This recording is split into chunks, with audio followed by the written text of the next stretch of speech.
Hello everyone, it's FunnyAnimatorJimTV. I thought I would try making some chess videos. I've been doing chess a lot in the past few months. We've a couple people on Scratch I've been hooking up with, and we've been playing chess on chess.com. You can go on chess.com and find my account. It's just FunnyAnimatorJimTV. You can find it, and you can create your own account for free, and we can play chess online. So, this is just a game. I thought I would try and show you some videos on some of the games I've played and some of the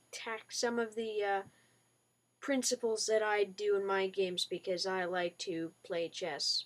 Well, yes, and I'd say I'm intermediate level, I guess. So, all right. So I'm just going to show you this. So in this game in particular shows you closed boards. So closed playing, and also this is going to be one showcasing what happens in closed boards here, right? So, well, not basically closed center, but just closing off your opponent's attack. So with your pawns, because if they start doing a pawn roller, you can close off the attack. And I'll show you what I mean by that. So first he opens up the king pawn. I push for some central space. He might want to fianchetto his bishop on g2 right now. We're not sure what he's going to do right now. So I push for more space. Anytime your opponent lets you just take the two pawn squares, just take them. Because, just take them. I recommend just taking them. So he puts his pawn over there, right? And he is not really fighting for the center, in my opinion. He's only got two squares in the center he's controlling with these two pawns. So I pull my knight out. I like to do my king knight first so that I can get my bishop out and then castle on the king side. He pushes his pawn out. I don't really think it's good to play pawns like this because you limit your pieces. This bishop is going to have a pretty hard time getting into this game. Look at this. If he does move, even if he moves this pawn and he moves this one, this bishop, he can't hardly move at all. This bishop will not be able to go here or pass this square or anything. And if he pushes this, still the bishop is going to have a really hard time getting into this game. So, and that's the problem with making so many pawn moves. Plus, you neglect your development. These pieces are white is not getting his pieces out. He's not getting his knights, his bishops out. Only this bishop and this knight are able to get out into the game. Plus, he's weakening his king side a bit here. I pull my bishop out, defending my pawn. I kind of like to do this after I push this pawn because it's not blocked and it doesn't bring my bishop in. I've also been trying to fianchetto my bishop a lot more recently. I find it's good as long as there are no central pawns in here. So in this case, if this was the central pawn, I would fianchetto it on this side so that I can grab that long diagonal and not be blocked by a pawn. I wouldn't fianchetto it on this side because there's this pawn blocking it. And plus it's just open right up here, so I could put it right there.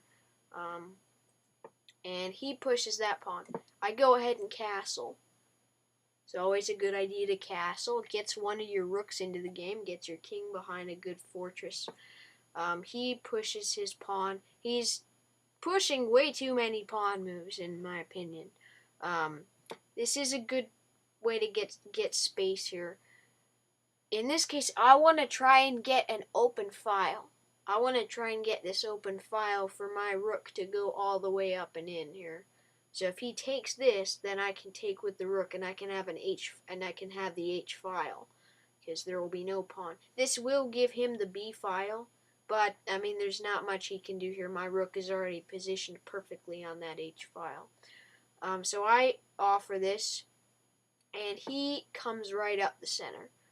Now in this case, if your opponent does this, I find it's best to just, oh, well, this is not what I did here. And it's fine. I took this pawn. This gives me the open file, and it's fine if he takes this because it won't be a fork, because then I can just take it. and of course, and he wants to get this work, so he pushes the pawn, and I close off the center. I lock this center here. Keep in mind that my pawns are on the white colors here, and his pawns are on the dark colors.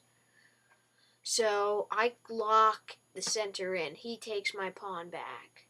I take his pawn, and it puts him in check. He pulls it out. I don't want to swap these bishops. I do not want to swap these bishops. So take a note, these pawns are on the dark squares. This is his dark squared bishop. This bishop is going to have a hard time. This is his bad bishop. There are two kinds of bishops, good bishops and bad bishops. This is his bad bishop because his pawns are on the same color as this dark squared bishop. My pawns are on the light squares. This is my dark squared bishop. This is my good bishop. If he can swap my bad bishop, his bad bishop for my good bishop, that will be a negative effect in my favor. So I don't want to do that. I'm going to pull my bishop back to d6 here. And yeah, it's the only space. I want to keep a bit of a range here, not pull all the way back. He pulls his bishop out. I pull my knight out. And he pushes this pawn. And this is where and this can be a bit scary, getting these pawns out here. I don't want him to chase my knight off, so I pull my knight over there. He pushes his h-pawn, and I pull my pawn up, getting my last minor piece out, because I'll show you this does something a bit. And he pushes that pawn. Now, he's getting pretty good space with his pawns here. Yeah, he's opening up his king side, but I can't really get through up there. This is really the area I want to play in, because my king's down here, and he's expanding on the king side. So this is really the area I want to play in. Even though my pawns are pointing up to the king side, I have more area to operate. I have my open file. I have more room on here in it, and all my pieces, literally all of my pieces, all of my powers are on this side. So that's going to be good for me, right? I'm going to play on this side. He has two powerful bishops coming over to this side. But if I can swap one of my bishops, he's starting to come on the king's side, right? He's starting to come to the king's side.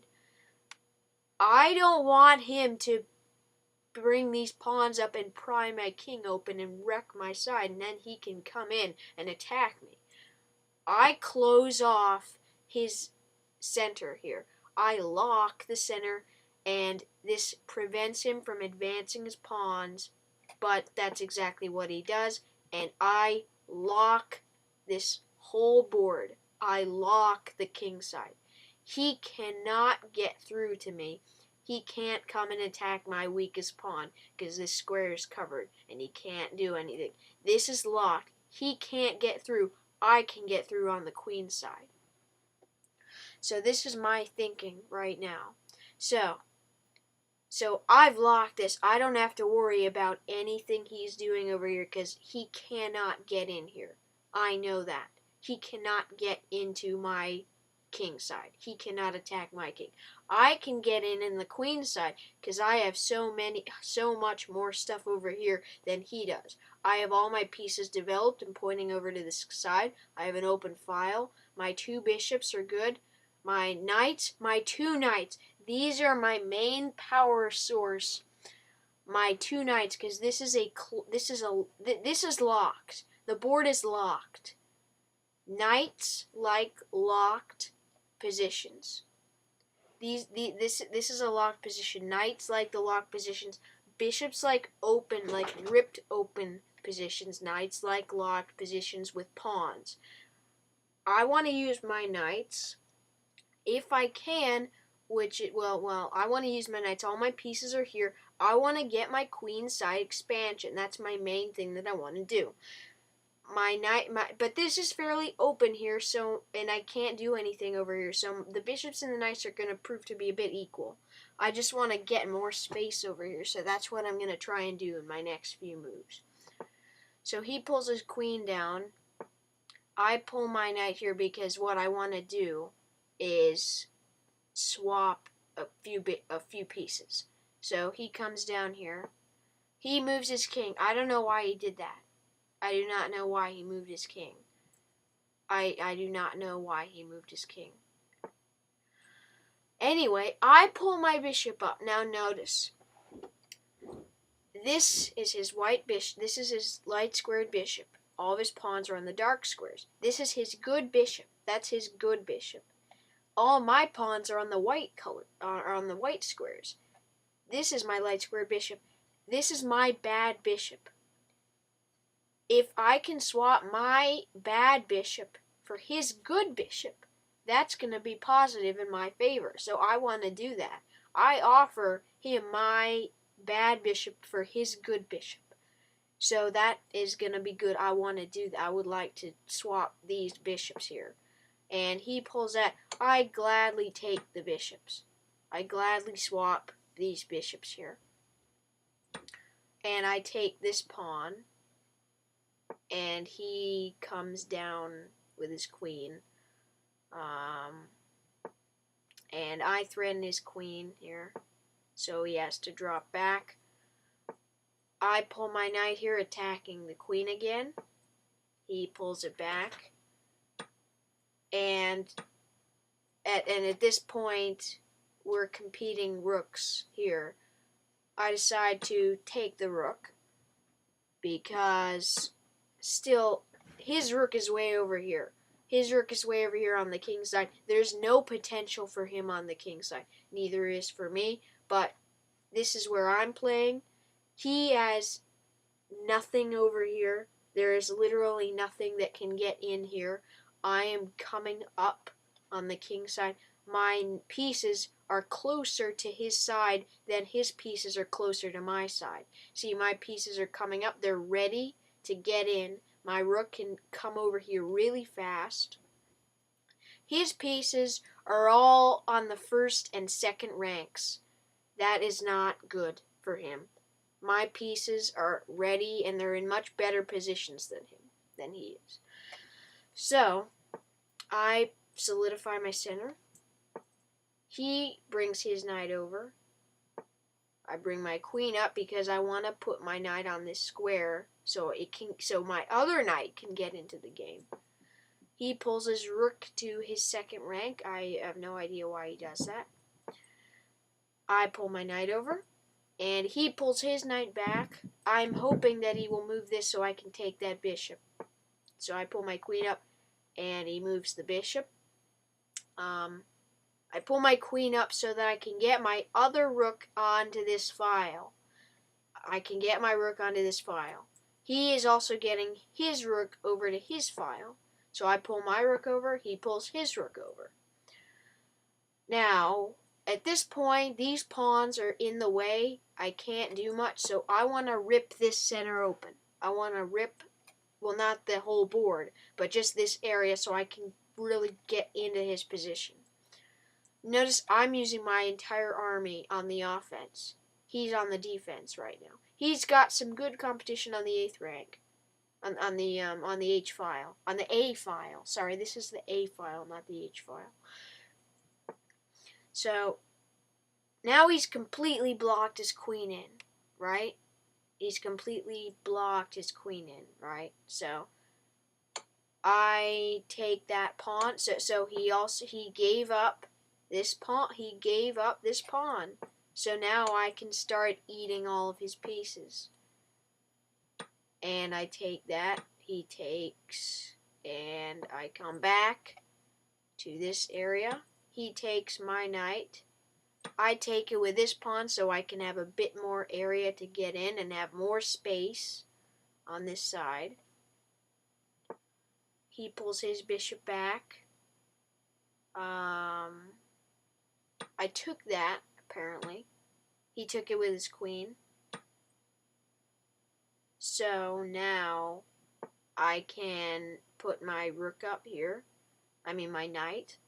He puts his rook back because I'm offering the exchange. It's protected. He pulls his rook back and boom. There we go. I get a nice king, a beautiful king and queen fork. Look at that. It's on the outpost. Well, that doesn't really help me too much. But the point is, if you develop your pieces good, you have better potential for using tactics like this. You have better potential to do this. Look at these passed pawns here that are ready to march in here. I can exchange all the pieces and promote these pawns. And that's exactly what I do in the later parts of the game. So he moves, I take his queen. He goes here. I start the checks, and I am attacking his pawn. He attacks my pawn, so I put my queen up here attacking his knight. I take his knight. He's getting here, so I have to put my piece there.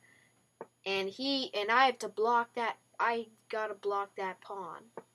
And he puts this there. Now at this point, I was pretty scared. I was pretty scared about this.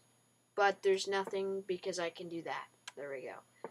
And he puts his pawn there. And I do this. I go there and I skewer his king and his rook. So he puts his king there. I take the rook. He goes down. I take. I've exchanged all the pieces. And now I'm golden.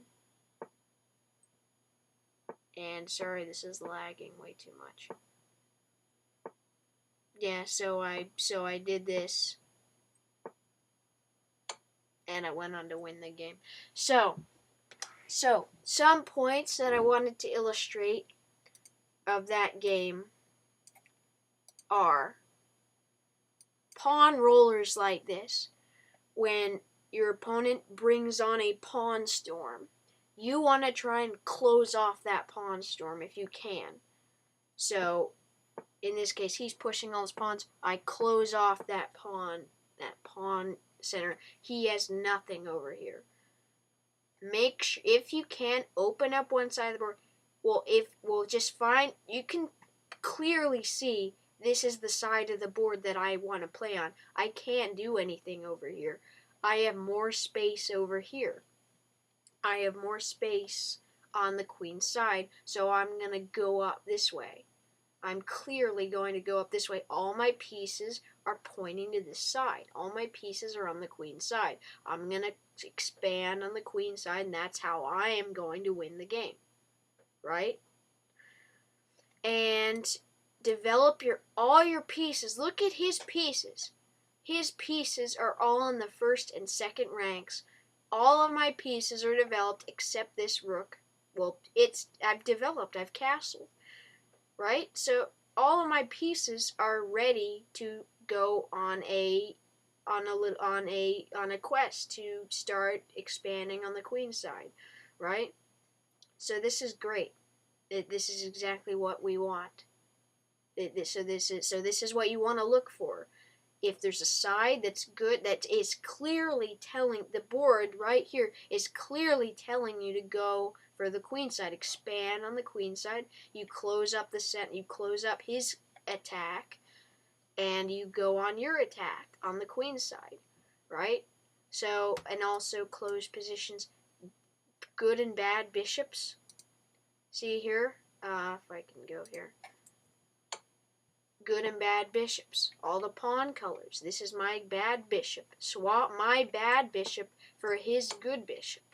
That's another idea that you should try and do often. It works. So, and yeah, you just have to know. You don't always make sure you make good moves. You know, just try and do stuff. It works. So, yeah, so I hope this video somewhat gave you a little something. I doubt it did. I just wanted to try and show you some things here. If you like this video, give it a like. And if you, please subscribe for some more chess games. I know this is probably nothing. But anyway, thank you for watching if you did. And I will see you in the next video. Happy chess. Make sure to go on chess.com so we can play some of the greatest game in the world. Thank you. Goodbye.